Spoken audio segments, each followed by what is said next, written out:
안녕하세요. 오늘도 사연살롱을 찾아주셔서 감사합니다.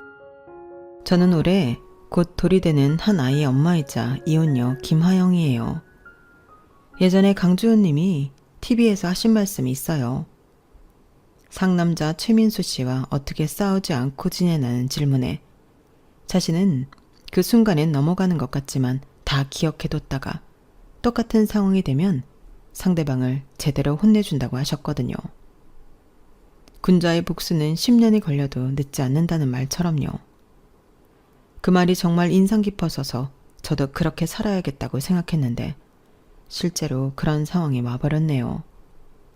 그래서 오늘 제 이야기를 들려드리려고 해요. 저희 집은 좀 잘 사는 편이에요. 대기업 총수처럼 진짜 부자는 아니지만 대대로 먹고 사는 걱정 안 해도 되는 집안이었거든요. 어릴 때부터 저희 집에는 항상 사람들이 끊이지 않았어요. 베푸는 걸 좋아하시는 부모님 덕분에 나눠 먹는 게 당연하다고 생각하며 자랐죠. 강남에 건물도 몇 채 가지고 계시고 작은 사업체도 운영하고 계셔서 돈 걱정 없이 살 수 있었기에 남에게 베푸는 걸 인색하게 굴지 않으셨거든요. 그 성품이 저에게도 고스란히 전달되어서 내가 좀 더 가졌으니 더 쓰는 게 맞다는 생각으로 자랐어요. 마치 물이 높은 곳에서 낮은 곳으로 흐르듯이 자연스럽게 베푸는 게 당연한 일이라고 여겼던 거죠. 하지만 이렇게 살다 보면 그걸 노리고 접근하는 사람들을 만나게 되더라고요. 어릴 땐 그런 걸 구분 못하고 당하기도 했는데 나이가 들면서 사람을 보는 눈이 생겼어요. 이 사람의 마음이 진심인지 아닌지를 무심코 내뱉은 한마디, 행동 하나에서 본심이 튀어나오거든요. 마치 가면이 살짝 벗겨지는 순간처럼요. 그런 게 느껴지면 당연히 거리를 뒀고 지금 주변에 남은 친구들은 저에게 2번 사면 한 번은 사려고 하는 사람들이에요. 그게 얼마는 마음이라고 생각하기에 관계가 유지될 수 있다고 생각해요. 서로 주고받는 게 있어야 진짜 우정이라고 생각하거든요.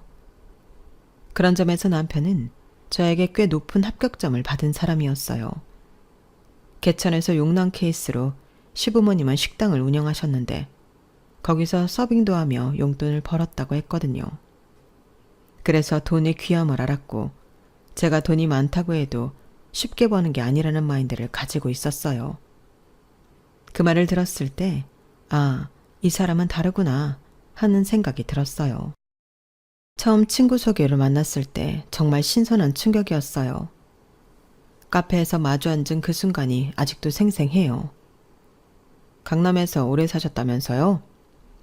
첫 마디부터 우리 집이 돈이 많다는 걸 알고 있다는 듯이 말하더라고요. 순간 이 사람도 그런 사람인가? 하며 경계심이 올라왔어요. 속으로 또 시작이네 하면서 말이에요. 맛집 많이 알겠어요. 맛있는 곳 안내해 주시면 감사의 의미로 제가 저녁 사겠습니다.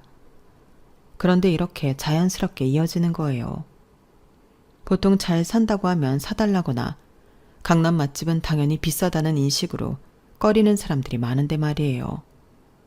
그 순간 제 마음속 경계심이 살짝 누그러지는 걸 느꼈어요. 저 솔직히 말씀드리면 한 달에 400 조금 넘게 벌어요. 또래에 비해서 많은 편이지만 하영 씨 눈엔 안 차실 수 있는데 제가 없는데 있는 척하는 건 아니라고 생각해서요. 우리 그 선에서 데이트하면 안 될까요? 심지어 자신의 경제 사정까지 솔직하게 털어놓더라고요. 그 모습이 너무 신선했어요. 보통 남자들은 어떻게든 허세 부리며 여자 마음 얻으려하는데 자신의 경제 사정이 우리 집에 비해 모자라다는 걸 처음부터 인정하고 시작한다는 점에서 모든 것이 좋아 보였거든요. 그래서 세상에 이런 남자도 있구나 싶었어요. 정말 진심으로 좋아하는 것 같았고 결혼까지 무난하게 이뤄졌죠.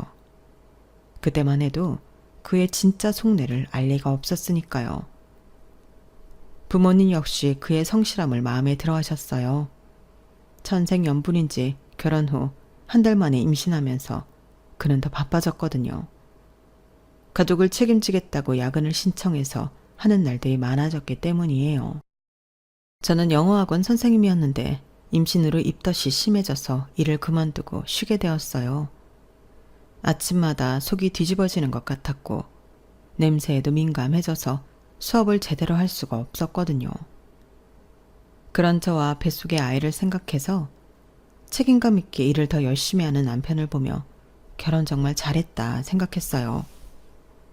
매일 밤 11시가 넘어서 들어오는 남편을 보면서도 저는 오히려 고마웠어요. 다른 신혼 부부들처럼 신혼여행도 제대로 못 가고 신혼집에서 로맨틱한 시간을 보내기보다는 입덧하는 아내를 위해 묵묵히 일하는 남편이 너무 대견했거든요. 친정 부모님 역시 도움을 청하는 게 아니라 스스로 알아서 하려는 모습에 감탄하셨어요. 참 좋은 부모님이 돼서 잘 컸네. 요즘 사이들은 부모 도움받아 편하게 살려는데 스스로 하려 하고 내가 정말 사위 하나는 잘 얻었어. 하.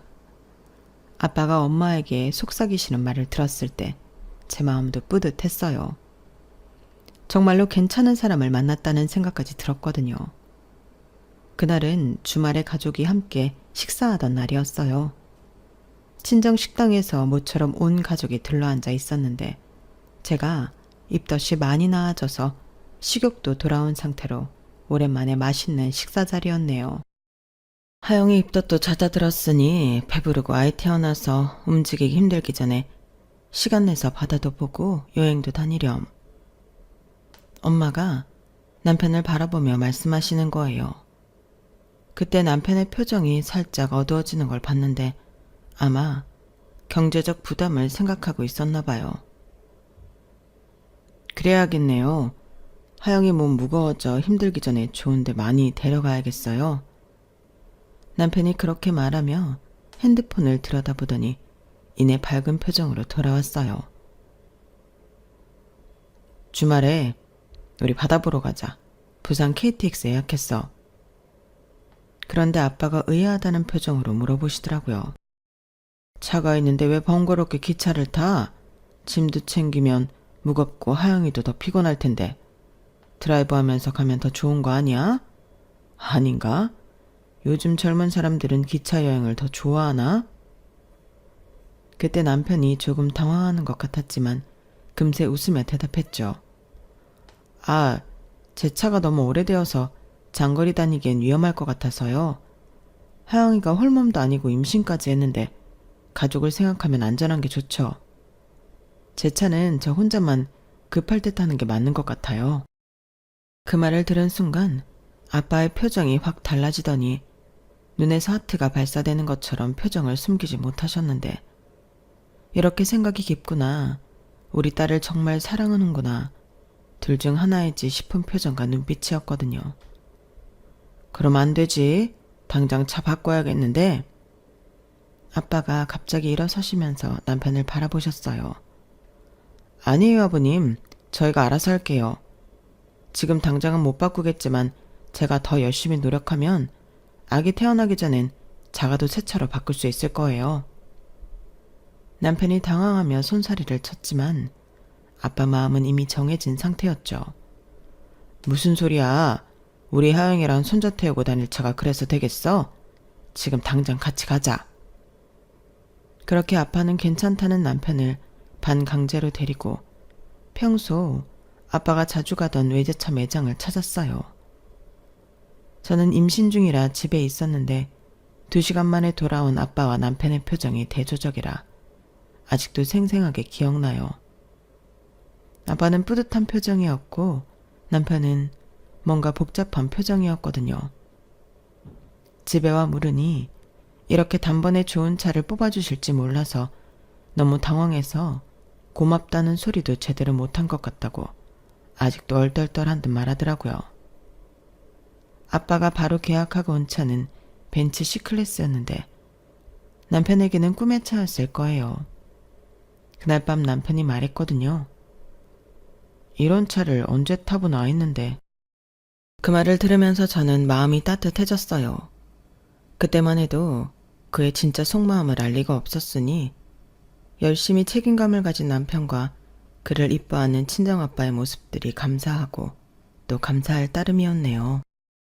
그렇게 한 달 뒤 예약했던 차가 나왔어요. 저는 배가 불러서 잘 못 움직이니까 남편 혼자 차를 인수받았는데 생각보다 막 좋아하지 않는 것 같았어요. 시승을 하고 와서도 표정이 그렇게 밝지 않더라고요. 보통 남자들이 새 차, 그것도 벤츠를 받으면 신이 나서 이것저것 만져보고 자랑하기 바쁠 텐데 남편은 오히려 무거운 표정이었어요. 왜 그래? 마음에 안 들어? 제가 물어보니까 남편이 한숨을 쉬며 말하더라고요. 아니야, 차는 정말 좋아. 근데 이런 거 받아도 되는지 모르겠어. 무슨 소리야? 다 큰 자식인데 부모 덕 바라는 것 같아서 마음이 편하지 않아. 처음에는 그냥 고맙게 받으면 되는 줄 알았는데 막상 이렇게 비싼 차를 받고 보니까 남편의 표정이 정말 착잡해 보였어요. 그 모습을 보면서 저는 오히려 더 기특했어요.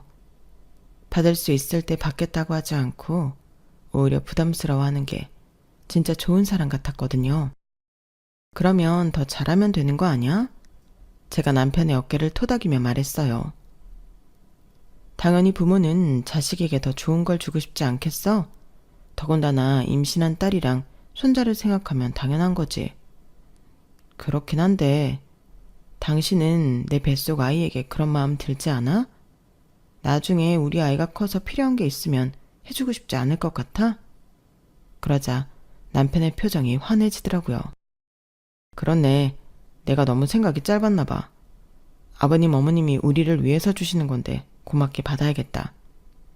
그러니까 그 대신 부모님께 더 잘해드리면 되는 거야. 남편은 제 말이 맞다며 동조하면서 앞으로 친정 부모님께 더 잘해야겠다고 다짐했어요. 그 모습이 너무 기특해 보였거든요. 그리고 실제로 시간 날 때마다 친정 부모님을 찾아가며 살갑게 굴었어요. 주말이면 꼭 들러서 안부를 여쭙고 아빠가 좋아하는 술이라든지 엄마가 좋아하시는 꽃 같은 것들을 사들고 가더라고요. 친정 부모님은 그런 남편을 정말 예뻐하셨어요. 하영이 복 많네. 저런 남편을 어디서 구하냐. 엄마가 남편이 없을 때 저에게 하신 말씀이었어요. 정말 자랑스러웠죠. 그렇게 2달이 더 지났을 무렵 남편이 변화하기 시작했어요. 아니, 정확히는 본색을 드러내기 시작했다고 해야 할까요? 그때는 몰랐지만 지금 생각해보면 그때부터 시작이었던 것 같아요. 아이 방을 만들어야겠는데 남편이 핸드폰으로 이것저것 쇼핑하면서 중얼거리더라고요. 아기 침대, 기저귀 가리대, 장난감 등등 보기에도 예쁜 것들이 많았어요. 우리 집이 좀 좁아서 뭘 사두기가 힘들 것 같아. 남편이 한숨을 쉬며 말했어요. 우리 집은 24평 아파트였는데 결혼 전 제가 독립해서 살던 집을 리모델링해서 들어왔거든요. 아이를 낳아도 사실 좁은 집은 아니라고 생각했어요. 물론 마당 있는 친정을 생각한다면 좁지만 우리가 가진 범위에서 하자는 남편 말에 동의했고 그렇게 선택했기에 문제 없다고 생각했거든요. 그냥 필요한 것만 사면 되지 뭐. 아이 방이라고 해봐야 침대하고 옷장 정도면 충분하지 않아? 제가 그렇게 말했지만 남편은 뭔가 불만족스러운 표정이었어요. 그런데 그때는 남편이 아이를 위해 더 좋은 환경을 만들어주고 싶어 하는 거라고 생각했어요. 그주 주말에 부모님을 만나 식사하면서 남편이 슬쩍 화제를 꺼내더라고요. 아버님, 요즘 아이 방 준비하고 있는데 생각보다 쉽지 않네요. 왜? 뭐가 문제인데? 아빠가 관심 있게 물어보셨어요. 집이 좀 좁아서 아이 방 만드는 것도 쉽지 않고 아기 물건들이 생각보다 많더라고요. 남편이 은근히 집이 좁다는 투로 말하는 거예요. 그 순간 저는 설마 하는 생각이 들었어요. 좁으면 이사 가면 되지 뭐가 문제야? 부모님이 당연하다는 듯이 말씀하시더라고요. 아니에요. 저희가 알아서 할게요. 지금 집도 충분히 넓은데요. 제가 얼른 말했지만 이미 부모님 마음은 정해진 상태였어요.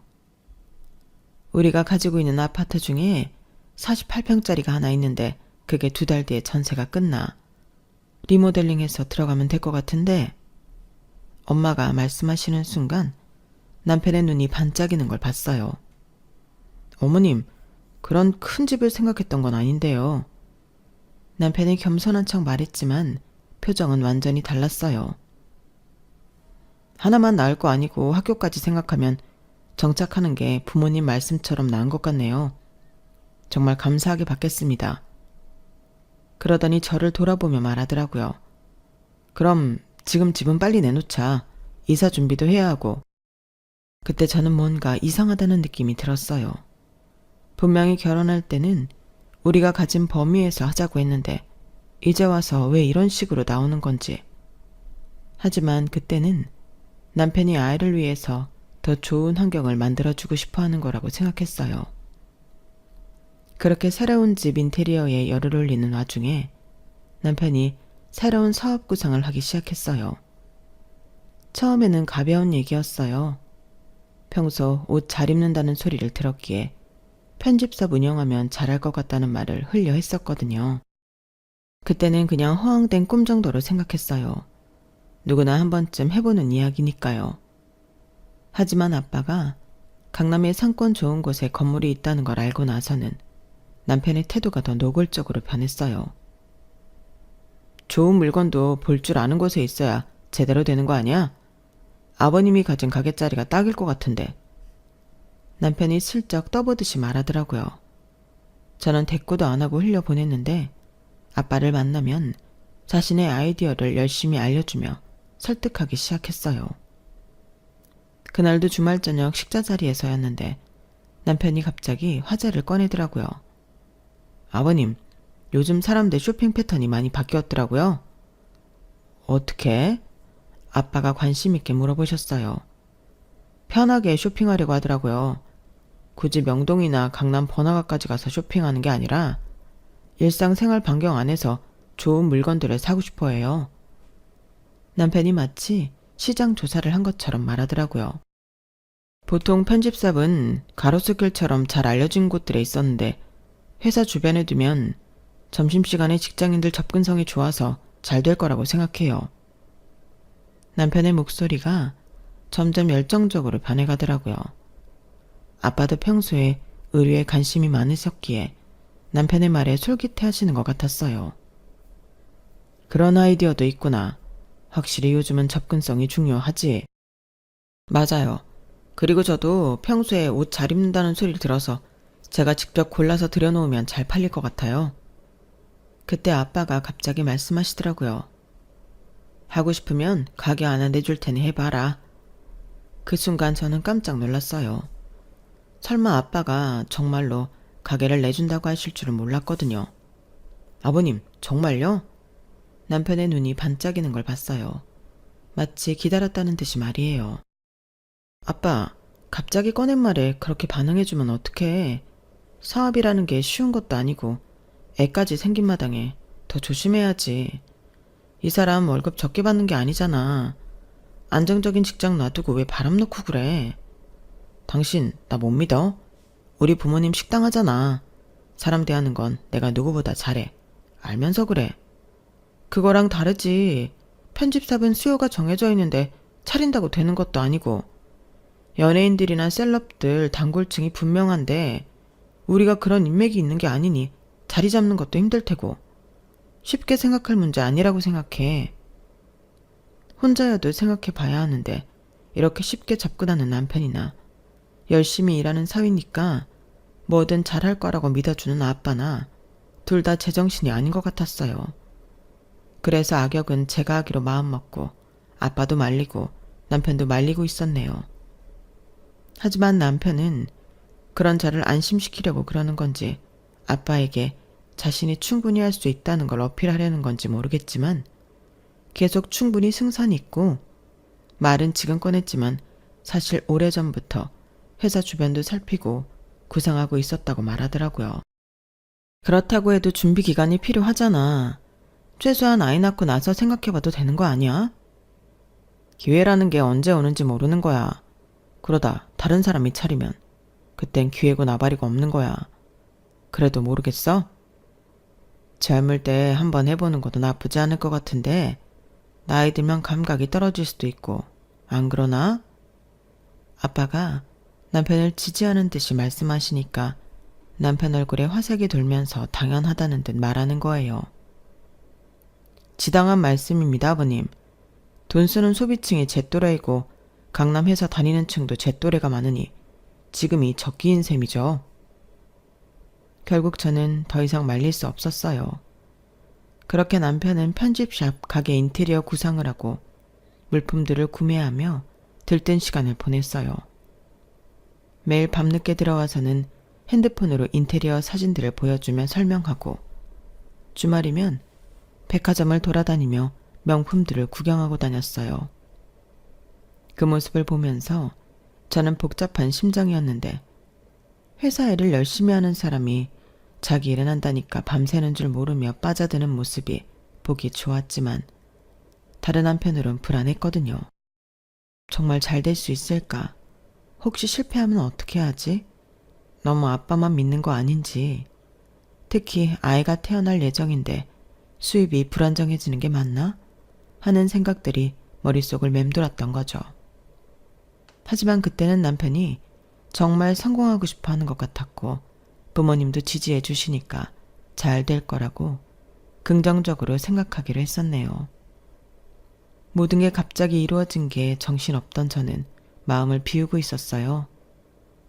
남편이 발견한 진실을 알고 있으면서도 모르는 척 연기를 해야 했거든요. 그런데 남편은 오히려 더 적극적으로 변했어요. 하영아, 가장이 되는 책임감이 이렇게 클 줄 몰랐어. 앞으로 우리가 더 잘 될 거라는 걸 확신해. 남편이 매일 밤 저에게 말하며 마치 저를 세뇌시키려 했어요. 자신이 얼마나 가족을 위해 열심히 하고 있는지, 앞으로 얼마나 잘 될 것인지에 대한 이야기를 끊임없이 늘어놓았죠. 그 모습을 보면서 저는 정말 뻔뻔하다는 생각밖에 안 들었어요. 그렇게 시간이 흘러 들어갈 집 인테리어가 끝나고 이삿날이 되었어요. 그새 배가 많이 불러왔고 여름이라 몸이 무거워져서 저는 움직이기가 힘들었어요. 여보 미안한데 나는 못 움직이겠으니까 알아서 해줘. 남편은 편집샵을 준비한다며 이미 사직서를 낸 상태였기에 시간이 충분했어요. 알았어. 걱정하지 마. 내가 다 알아서 할게. 그렇게 저는 친정에 가 있었어요. 짐을 다 싸고 나는 친정으로, 남편은 이사갈 집으로 출발했죠. 그런데 1시간 뒤 남편에게서 전화가 왔어요. 여보, 지금 큰일 났어. 남편의 목소리가 급박했어요. 왜? 무슨 일인데? 우리가 들어가야 하는데 이미 이사 온 사람이 있다고. 무슨 일이야? 그 말을 듣는 순간 저는 속으로 웃음이 나왔어요. 드디어 시작되는구나 싶었거든요. 아, 그거 우리 집 아니니까 당연한 거지. 저는 담담하게 말하며 전화를 끊었어요. 남편이 다시 전화했지만 받지 않았죠. 그러자 30분 후 남편이 직접 친정으로 찾아왔어요. 이게 무슨 소리야? 아버님이 우리 주신다고 했는데 우리 집이 아니라니. 남편이 어이없다는 표정으로 소리쳤어요. 부모님도 갑작스러운 상황에 당황하셨죠. 내가 당신과 함께 있을 때는 우리였겠지만 내가 나와 함께 있지 않기로 결정한 지금은 우리가 아니지. 그러니까 우리 집이 아니고. 저는 차분하게 말했어요. 남편은 그 말을 이해하지 못하는 것 같았어요. 알아듣기 쉽게 말해. 대체 무슨 소리야? 남편이 언성을 높이기 시작했죠. 그러자 저는 더 이상 참을 수 없었어요. 세상이 우습지. 그 큰 집을 날로 먹으려 했어? 제가 비웃으며 말하자 남편의 표정이 싹 굳어졌어요. 뭔가 잘못됐다는 걸 직감한 것 같았거든요. 사실 48평 아파트는 원래부터 제 명이었어요.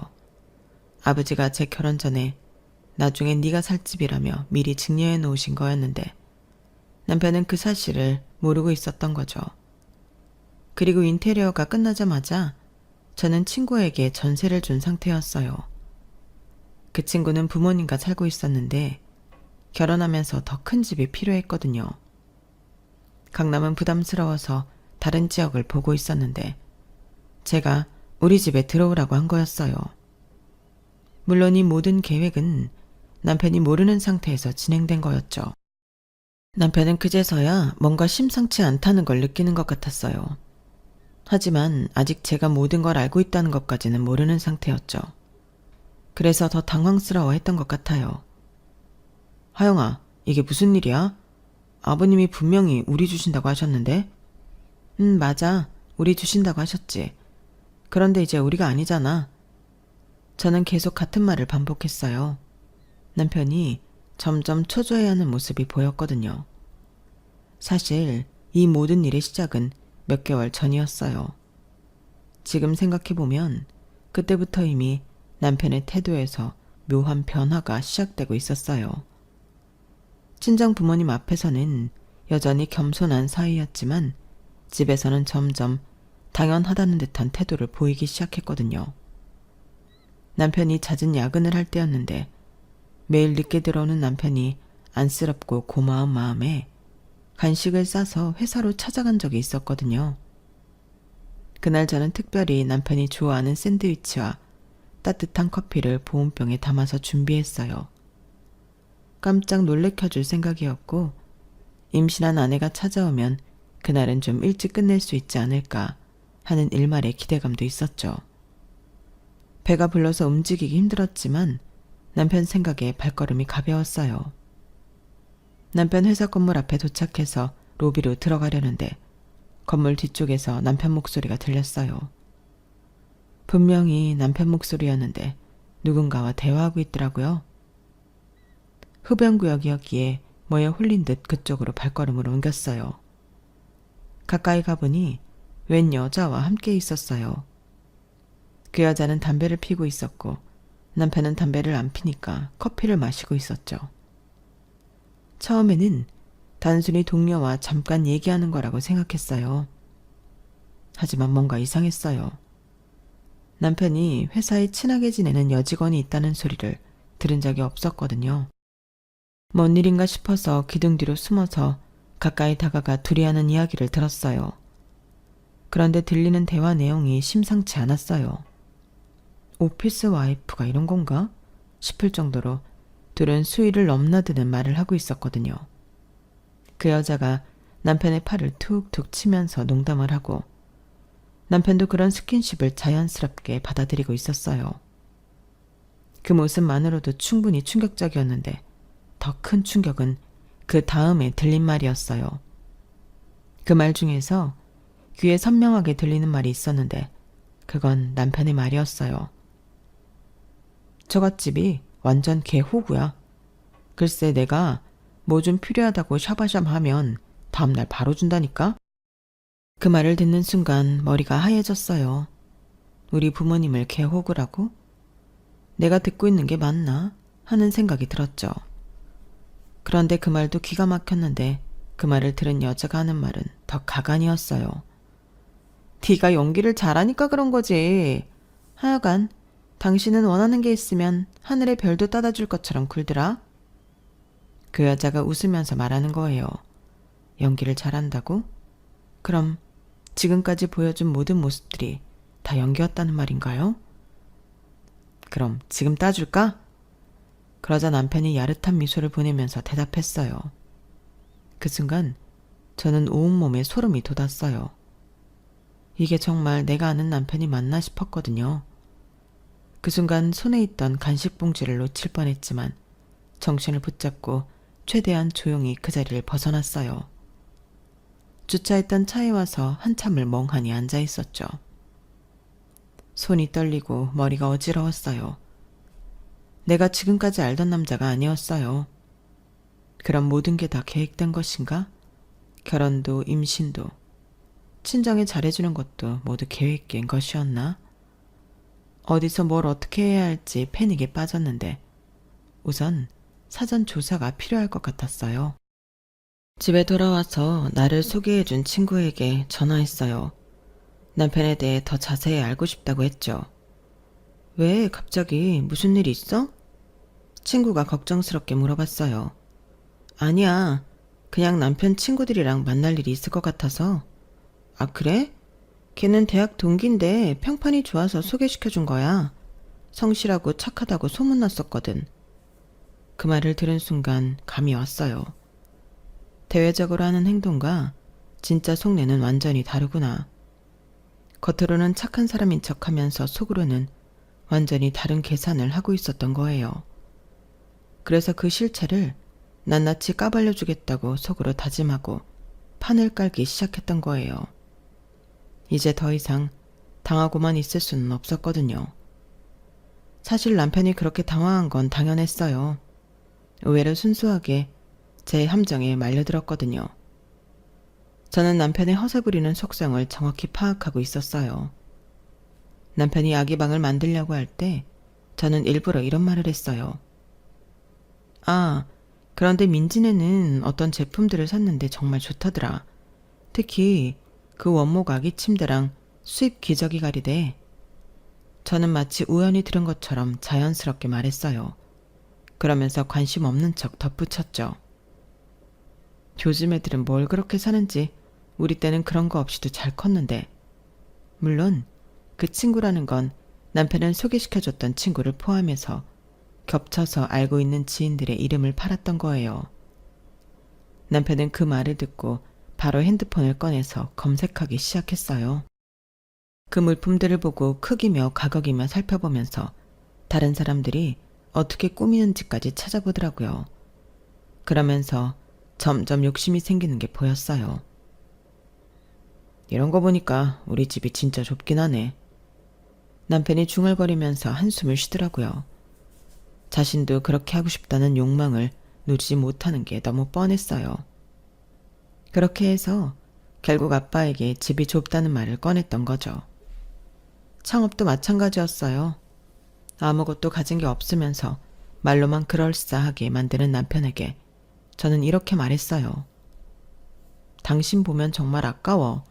그렇게 야근하면서 남의 일 좋게 만드는 사람이면 당신 일 하는 게 더 나은 거 아니야?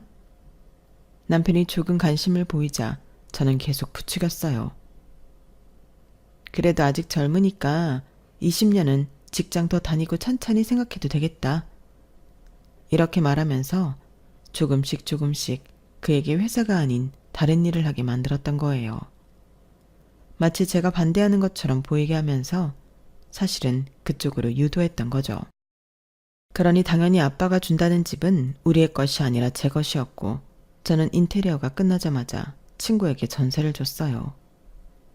그 친구는 부모님과 살고 있었는데 저에게 정말 고마운 친구예요. 제가 어려울 때 많이 도와줬거든요. 그 이야기를 하자면 또 기니까 패스하고 여하튼 그랬기에 남편은 그런 걸 당연히 모르고 자기 뜻대로 우리 집 등쳐먹을 생각만 했으니 당황했던 거죠. 하영아, 동탄 그만하고 진짜 무슨 일이야? 남편이 점점 초조해지면서 말했어요. 농담? 나 지금 농담하는 것 같아? 저는 차갑게 대답했어요. 그러자 남편이 부모님을 바라보면서 말했죠. 아버님, 어머님, 하영이가 갑자기 이상해요. 분명히 우리 주신다고 하셨잖아요.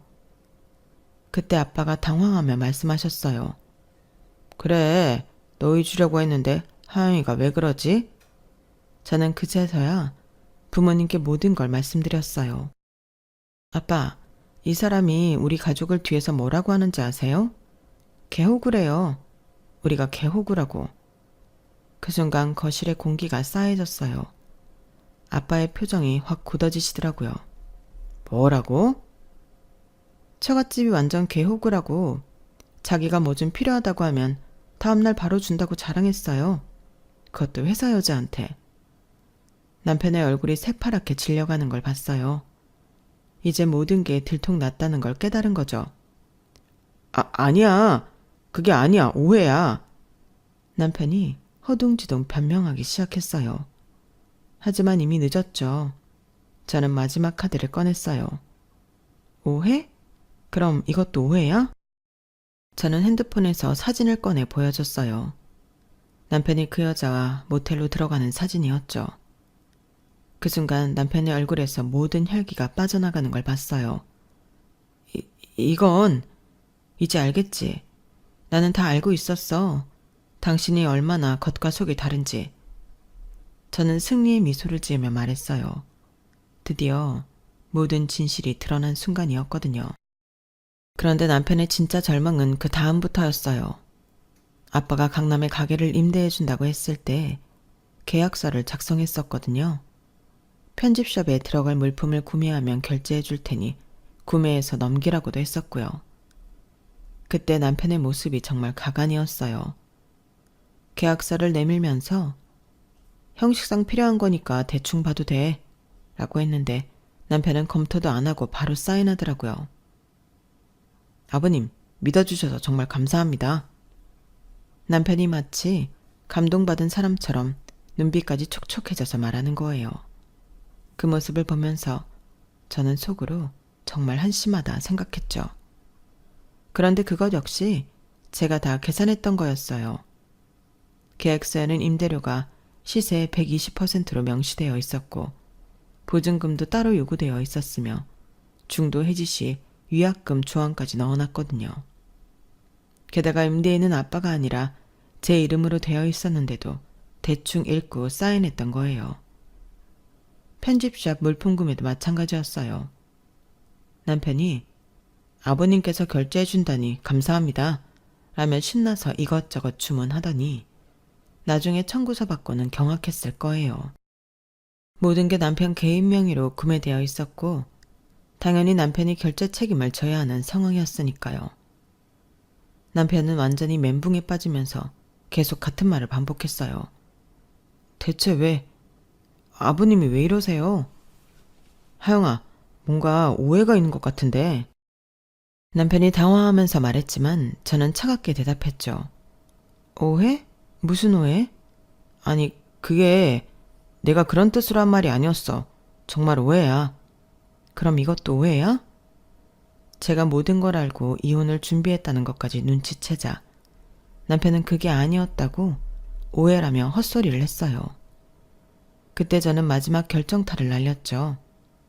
그 여자와 모텔을 드나들던 사진을 보여준 거예요. 남편은 완전히 무너지면서 이건 진짜 우연히 한 번뿐이었다고 변명했지만 제가 한 달 동안 수집한 증거들은 그게 거짓말임을 보여주고 있었어요. 총 7번의 만남, 4번의 모텔 출입, 그리고 수십 통의 문자 메시지까지 모든 게 다 있었거든요. 이것도 오해야? 사진을 보는 순간 남편의 얼굴이 완전히 하얗게 변했어요. 더 이상 변명할 수 없다는 걸 깨달은 거죠. 이건 정말 오해야. 오해? 모텔 들어가는 것도 오해고 우리 집을 개 호구라고 한 것도 오해야? 저는 냉정하게 말했어요. 사실 이렇게까지 해야 하나 싶었지만 태어날 아이를 위해 양육권을 가져오기 위해 끝까지 가야 했어요. 임신해서도 부부관계를 하는 경우도 있다지만 친정을 호구로 아는 사람과 하고 싶은 여자가 어디 있겠어요. 게다가 저는 아이도 이미 가진 상태니까 거절하기 좋았고 이 남자는 그 시간을 못 참고 넘지 말아야 할 선을 넘어버렸던 거예요. 그 전에도 그런 관계였는지 아니면 제가 시발점이 되었는지 모르지만 개벌은 난 못 준다고 원래 그랬다고 생각해요. 그렇게 자신이 원하는 대로 될 거라 생각했는데 자신이 파나온 함정에 자신이 빠져서 호적되는 꼴이란 정말 웃겼어요. 남편은 그제서야 자신이 얼마나 큰 빚더미에 앉게 됐는지 깨달았을 거예요.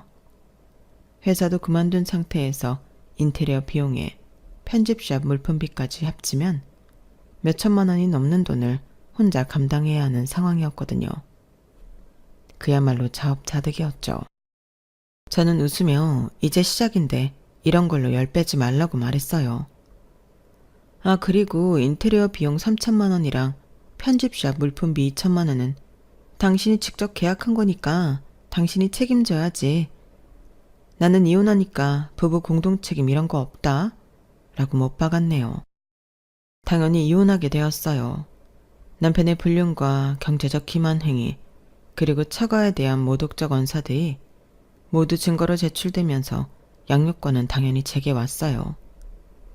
위자료도 받았지만 애초에 남편이 가진 게 없었기에 큰 액수는 아니었어요.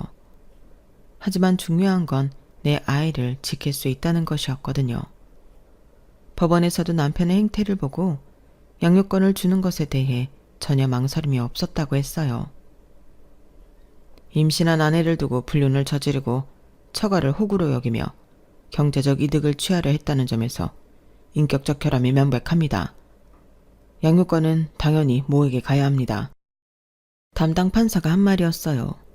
특히 개호구 발언을 녹음한 파일은 법정에서 남편에게 매우 불리하게 작용했어요. 다가가면서 분위기가 심상치 않다고 느꼈던 전 핸드폰 녹음기를 켰었는데 그게 도움이 되었던 거죠. 남편은 그 말을 듣고 절망적인 표정을 지었는데 그제서야 자신이 얼마나 큰 실수를 했는지 깨달은 것 같았죠. 남편이 그 여자와 만나는 장면은 사실 여러 번 목격했어요. 처음 발견한 후 확실한 증거를 위해 한 달 정도 더 지켜본 거였거든요. 사진은 남편이 사무실에서 늦게 나와 그 여자와 함께 모텔로 들어가는 모습을 촬영한 것이었어요. 당시 임신 중이라 몸이 힘들었지만 아이의 미래를 위해 참고 증거를 모았어요. 그런데 정말 가관이었던 건 남편의 태도였어요. 법정에서도 끝까지 변명을 늘어놓더라고요. 판사님, 그 말은 제가 술에 취해서 한 말이에요. 진심이 아니었습니다. 술에 취해서? 그럼 모텔 들어가는 것도 술에 취해서? 제가 차갑게 반박했죠. 남편이 할 말이 없어서 버벅거리는 모습이 정말 한심했어요. 그건 정말 실수였어요. 마음이 약해져서 딴 년이랑 모텔 간 거야? 그럼 나는 뭐야? 임신해서 못 움직이는 호구? 그 순간 법정 안이 조용해졌어요. 그때 남편 변호사가 감정에 치우쳐서 하는 말이라고 제 말을 무마시키려 했지만 저희 변호사가 그럼 모텔 출입도 감정에 치우쳐서 한 행동인가요? 라고 반박하니까 남편 변호사도 남편도 꿀먹은 벙어리처럼 아무 말도 못하고 있더라고요. 남편은 빚이 늘고 회사에는 가지도 못하게 되었어요. 제가 그 여자한테도 소송장을 날리면서 회사를 그만두게 되었고 그 회사 근처로도 못 가게 되었기 때문이에요. 남편이 하는 일을 자세히 말하지 못했던 건 워낙 바닥이 좁아서 말하면 눈치채시는 분들이 생기기 때문이었는데 그랬기에 취직은 꿈도 못 꾸고 빚은 늘었어요. 더 웃긴 건 남편이 그 상황에서도 제게 연락을 했다는 거예요. 하영아, 우리 다시 한번 생각해보자. 아이 때문에라도. 아이 때문에? 아이 때문에 이혼하는 거야. 내 아이가 거짓말쟁이 아빠 보면서 클 수는 없거든. 제발 한 번만 용서해줘. 내가 정말 잘못했어. 용서? 그러기엔 너무 멀리 온 것 같지 않아? 마음에도 없는 소리 하지 말고 꺼져. 너란 인간이랑 이런 전화하는 시간도 아까우니까. 그렇게 철저하게 외면당하는 건 저뿐만이 아니었죠. 제가 아들을 임신했는데 자신의 대를 이어줄 손자를 가진 저에게 이런 짓을 했다는 걸 믿지 못하던 시아버님이 결국 나락에 빠진 당신 아들에게 절연 선언을 했다고 시아버님이 미안하다며 마지막 전화를 하셨거든요. 시아버님에게 남편이 제발 한 번만 용서해달라고 사정했을 때 손자 얼굴도 못 보게 만들었으니 필요 없다고 했다는 말씀을 전해주셨을 땐 사실 속이 다 시원했어요. 미안하다. 내가 아들을 잘못 키웠어. 이제 아들도 아느니 너라도 잘 살아라. 가끔 아주 가끔이라도 손주름 크는 사진 하나씩 보내주면 안 되겠니? 하지만 저는 이렇다 할 대답도 못 드리고 그냥 전화를 끊었어요. 남편과 관계된 건 싫었지만 시아버님은 따뜻한 분이셨기에 대놓고 아니라는 말은 못하겠더라고요. 집과 가게는 모두 제 명의였기 때문에 재산분할 대상이 아니었어요. 남편이 가진 건 중고차와 적은 예금이 전부였고 오히려 편집샵 준비하면서 진 빚이 5천만 원 넘게 있었어요. 인테리어 업체들과 편집샵 물품 업체들에서 독촉 전화가 계속 오는 상황이었죠. 따라서 재산분할로 받을 게 없었을 뿐만 아니라 남편은 오히려 엄청난 빚더미에 앉게 되었어요. 위자료는 법정 최대한으로 받았지만 남편이 무일푼 상태라 실제로 받기는 어려웠어요. 하영아, 나 정말 어떻게 해야 해? 빚이 너무 많아서. 그거 내가 왜 알아야 해? 당신이 욕심부려서 생긴 일이잖아. 저를 소개해준 친구는 처음에는 믿지 못했지만 제가 증거들을 보여주자 충격을 받으며 사과했어요. 하영아, 미안해. 내가 그런 놈인 줄 몰랐어. 괜찮아. 너도 몰랐던 일이잖아. 그런데 이런 일이 있었는데 다른 사람들도 알아야 하지 않을까? 맞아. 이런 놈이 또 다른 여자 속일 수도 있잖아. 그 친구를 통해 대학 동기들에게 소문이 퍼진 건 의도한 것이었어요. 남편이 얼마나 이중적인 사람인지 그의 지인들이 알아야 한다고 생각했기 때문이에요. 결국 남편은 얼굴도 못 들고 다니게 되었죠. 양육비는 남편의 소득이 불안정해져서 받기 어려운 상황이 되었지만 어차피 친정에서 경제적 지원을 해주고 있어서 큰 문제는 없었어요. 법원에서는 남편이 안정적인 직장을 구하면 양육비를 지급하라고 판결했지만 현실적으로 받기는 어려운 상황이었죠. 아이를 낳고서 친정 부모님의 전폭적인 지지 아래 영어학원을 다시 시작했어요. 임신 전 경력도 있었고 부모님이 자금을 지원해 주셔서 제 이름으로 된 학원을 열 수 있었어요. 아이는 친정 부모님과 베이비시터가 함께 돌봐주셨고 저는 일과 육아를 병행하며 새로운 삶을 시작했어요. 가끔 남편 소식이 들려오는데 여전히 변변한 일자리를 찾지 못하고 있다고 해요. 그 여자도 결국 다른 남자에게 버림받았다는 소식을 들었어요. 업계가 좁다 보니 둘 다 매장된 상태라고 하더라고요. 지금 제 아이는 건강하게 자라고 있고 저는 학원 운영도 잘 되고 있어서 경제적으로도 안정적이에요.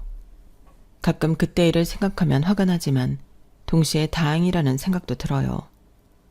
만약 그때 그 상황을 목격하지 못했다면 그리고 제가 복수를 계획하지 않았다면 훨씬 더 큰 상처로 남았을지 모른다고 생각하면 정말 아찔해요.